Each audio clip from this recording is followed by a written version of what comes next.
अस्सलाम वालेकुम students, welcome to my YouTube channel. Students, पिछली क्लास में हमने rules of debit and credit को किसी भी कारोबारी यानी बिजनेस ट्रांजैक्शंस को रिकॉर्ड करते वक्त कैसे अप्लाई किया जाता है वो हमने डिटेल में सीखा था। और हमने डिफरेंट टाइप्स की बिजनेस ट्रांजैक्शंस को जो कारोबार में नॉर्मली अकर होती हैं उसको हमने रिकॉर्ड करना सीखा था। और कहाँ रिकॉर्ड करते थे? जर्नल में। इस क्लास 4 में हम मज़ीद जो डिफ़िकल्ट बिजनेस ट्रांजैक्शंस होती हैं, जो आम तौर पर कारोबारी लेन देन जो मुश्किल तर्ज की होती हैं, उसको भी हम इस क्लास में इंशाल्लाह रिकॉर्ड करना सीखेंगे। और जब ये सारी चीज़ें आप सीख लेंगे तो अकाउंटिंग में यानी कि अकाउंटिंग के जॉब के हवाले से एक बात मैं आपको क्लियर कर दूं, एक पोस्ट आती है बुक कीपर, उस पोस्ट के आप अहल हो जाएंगे। चले अब हम अल्लाह का नाम लेकर पढ़ना शुरू करते हैं। फर्स्ट करें, जनवरी 1 है तो 1-1 started business with cash 50,000 rupees and 70,000 rupees in the bank। यानी बिज़नेस शुरू किया गया 50,000 रुपये कैश लाकर बिज़नेस में और 70,000 रुपये बिज़नेस के बैंक अकाउंट में जमा करवा के ये कारोबार शुरू किया गया। तो हमने बिज़नेस पॉइंट ऑफ व्यू से देखना है बिज़नेस में क्या बढ़ रहा है, क्या घट रहा है। तो सर बिज़नेस में कैश बढ़ रहा है, तो कैश बढ़ने का मतलब है एसेट्स का बढ़ना। एसेट बढ़ जाए, record on the debit side. अच्छा, बिज़नेस का बैंक अकाउंट भी बढ़ रहा है, बैंक के बढ़ने का मतलब भी एसेट्स का बढ़ना, एसेट बढ़ जाए, record on the debit side. अब क्यों बढ़ रहे हैं दोनों के दोनों? अच्छा, बिज़नेस शुरू किया गया है 50,000 और 70,000 रुपये रख कर।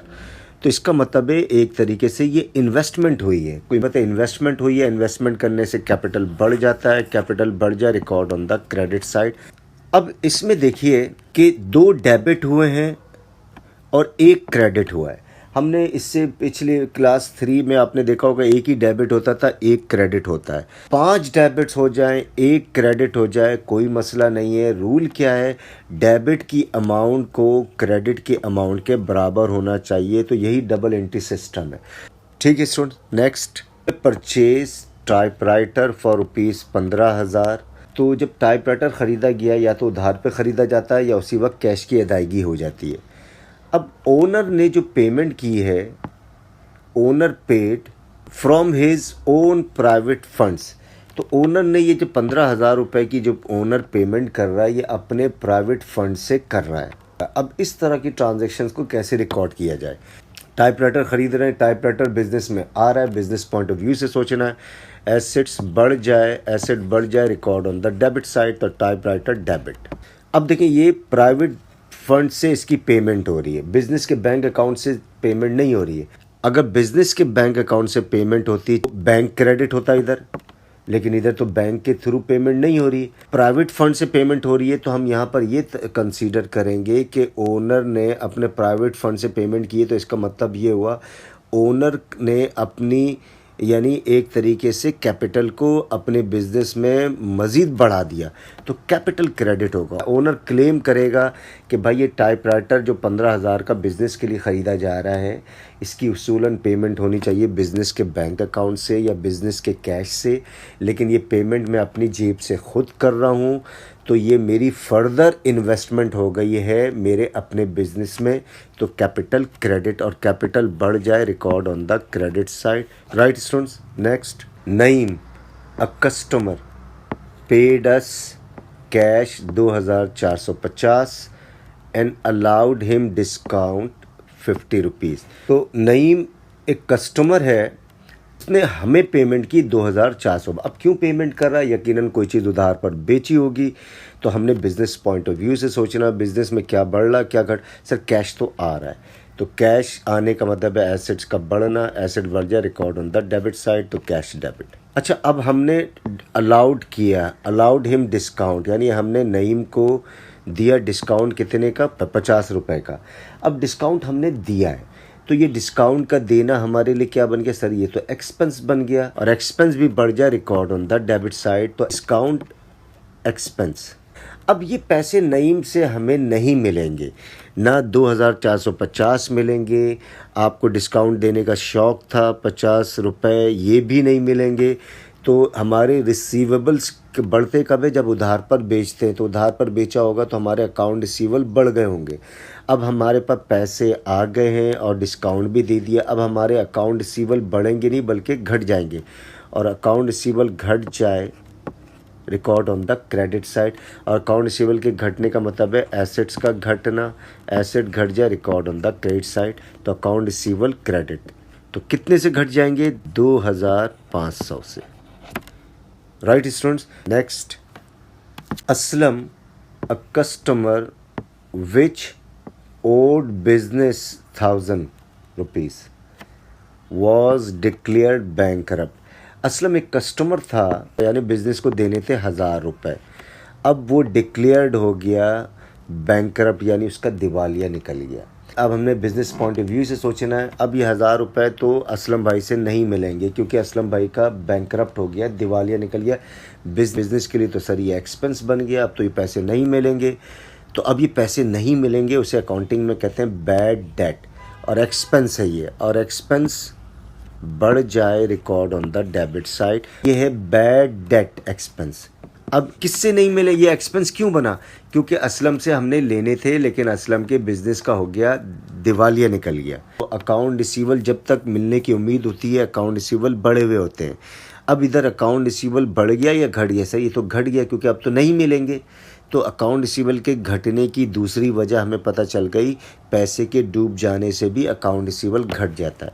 और अकाउंट रिसीवेबल के घटने का मतलब है एसेट्स का घटना, और एसेट घट जाए, record on the credit side. तो account receivable credit. Right student. Next transaction देखते हैं। पेड टू अल्फा ब्रदर्स 4900 रुपये in full settlement of his account 5000 रुपये। अल्फा ब्रदर्स को हमने 4900 रुपये की पेमेंट की। क्यों पेमेंट कर रहे हैं? कोई हमें मुफ्ता पेमेंट करने का शौक़ नहीं है, यकीनन कोई ना कोई चीज़ उधार पर ख़रीदी होगी। अच्छा, इन full settlement of his account 5000 रुपये, और सेटलमेंट कितने की हो रही है? 5000 रुपये। तो अब इसकी एंट्री क्या होगी? तो लाइबिलिटी घट रही है, तो लाइबिलिटी घट जाए, record on the debit side. तो अकाउंट्स पेबल डेबिट। तो अब कैश जो पेमेंट हो रही है 4900, तो कैश के घटने का मतलब है एसेट्स का घटना, एसेट्स घट जाए, record on the credit side. तो कैश थोड़ी सी जगह छोड़ते हैं, कैश क्रेडिट हो गया। 100 रुपये की हमें छूट मिल गई। सेटलमेंट 5000 की हो रही है, पेमेंट कर रहे हैं 4900 रुपये की, तो 100 रुपये की हमें छूट मिल गई, यानी हमें डिस्काउंट मिल गया। और डिस्काउंट का मिलना, इसका मतलब है इनकम का बढ़ना। इनकम बढ़ जाए, record on the credit side. तो डिस्काउंट इनकम क्रेडिट 100 रुपये। Next, a cheque for rupees 4500 was received from Salim. Salim से हमने चेक रिसीव किया 4500 रुपये का। In full settlement of his debt 5000 रुपये, यानी सलीम भाई से हमने 5000 रुपये लेने थे, हमने चेक लिया 4500 का। तो चेक जो आ रहा है हमारे पास 4500 का आ रहा है। अच्छा, चेक के आने का मतलब है बिज़नेस का बैंक अकाउंट बढ़ना। जाहिर बात है, चेक आ रहा है तो ये चेक बिज़नेस के बैंक अकाउंट में जमा हो जाता है। तो चेक के आने का मतलब है एक तरीके से बिज़नेस का बैंक अकाउंट का बढ़ना, और बैंक अकाउंट के बढ़ने का मतलब है एसेट्स का बढ़ना। एसेट बढ़ जाए, record on the debit side. तो बैंक तो हो गया डेबिट। तो लेने थे सलीम से 5000 रुपये। आपने कहा यार अगर 1-2 दिन के अंदर 4500 दे दिए तो समझो आपने 5000 की पेमेंट कर दी। तो हमारे पास बैंक अकाउंट बढ़ गया 4500 से 500 नहीं आए, तो आपने उसको डिस्काउंट दिया सलीम को, और डिस्काउंट का देना एक्सपेंस का बढ़ने के बराबर है। एक्सपेंस बढ़ जाए, record on the debit side. तो डिस्काउंट एक्सपेंस डेबिट। अब ये पैसे हमें नहीं मिलेंगे सलीम से। अब अकाउंट रिसीवेबल हमारा क्या हो गया? घट गया। जब मिलने होते हैं तो अकाउंट रिसीवेबल बढ़ जाता है, जब पैसे मिल जाते हैं तो अकाउंट रिसीवेबल घट जाता है। तो अकाउंट रिसीवेबल के घटने का मतलब है एसेट्स का घटना। एसेट घट जाए, record on the credit side. तो account receivable credit. Right student. Next, received a telephone bill from alpha telecom 500 रुपये। अब बिल आया अल्फ़ा टेलीकॉम की तरफ से 500 रुपये का, तो ये आपके लिए एक तरीके से एक्सपेंस हो गया, और एक्सपेंस बढ़ जाए, record on the debit side. तो इस एक्सपेंस का नाम लिख दिया आपने टेलीफोन एक्सपेंस।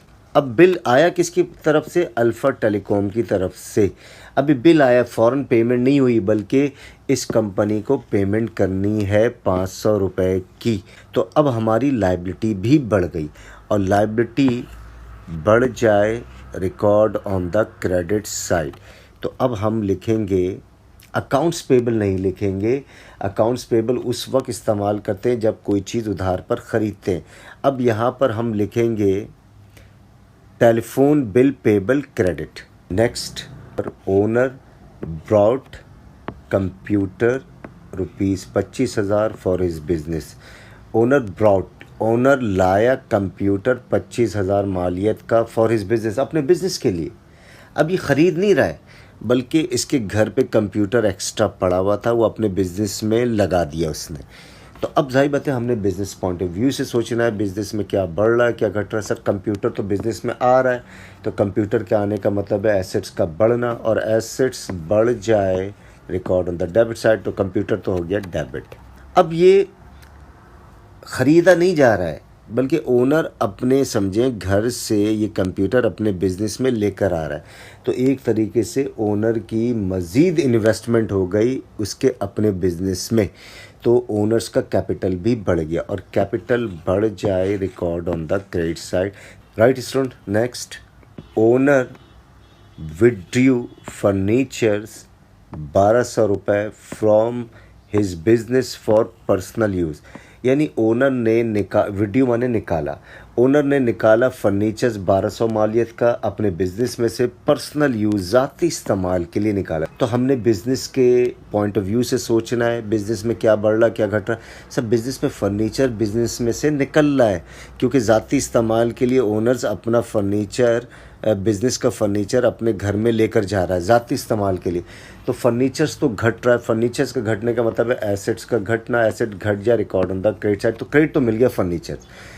अब क्या हो रहा है कि ज़ाती इस्तेमाल के लिए ले जा रहा है फर्नीचर, तो कैपिटल भी तो घट रहा है, कैपिटल घट जाए record on the debit side. तो पहले हम डेबिट लिखते हैं फिर क्रेडिट लिखते हैं, तो डेबिट कैपिटल नहीं लिखेंगे हम।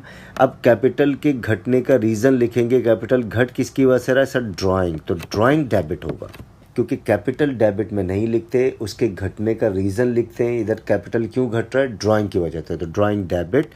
और फर्नीचर तो हमने देख लिया था, फर्नीचर बिजनेस में से घट रहा है, और फर्नीचर के घटने का मतलब है एसेट्स का घटना, और एसेट घट जाए record on the credit side, तो furniture credit. Next, interest charged upon customer. एक कस्टमर है, वो उस पर इंटरेस्ट लगा दिया गया 250 रुपये का। क्यों लगाया गया, फॉर डिलेइंग इन पेमेंट, क्योंकि वो मुसलसल डिले कर रहा था पेमेंट करने में बिज़नेस को।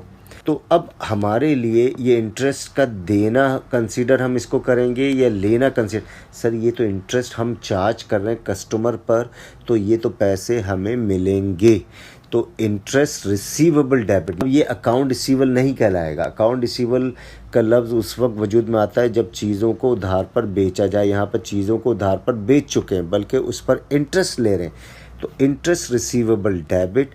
और रिसीवेबल के बढ़ने का मतलब है एसेट्स का बढ़ना, और एसेट बढ़ जाए record on the debit side, तो इंटरेस्ट रिसीवेबल डेबिट। अब क्यों लेने हैं सर, ये तो आमदनी बनी हुई है हमारी, और इनकम बढ़ जाए record on the credit side, तो interest income credit. Right students.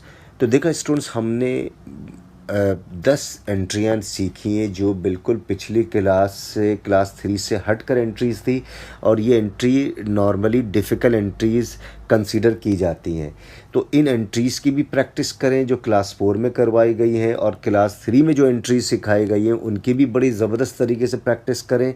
तो बुक कीपर पोस्ट के लिए इन एंट्रीज़ पर अगर आपको कमांड है तो बुक कीपिंग आपके लिए कोई मसला नहीं रहेगा, और बआसानी आप बुक कीपर पोस्ट के अहल भी हो जाएंगे।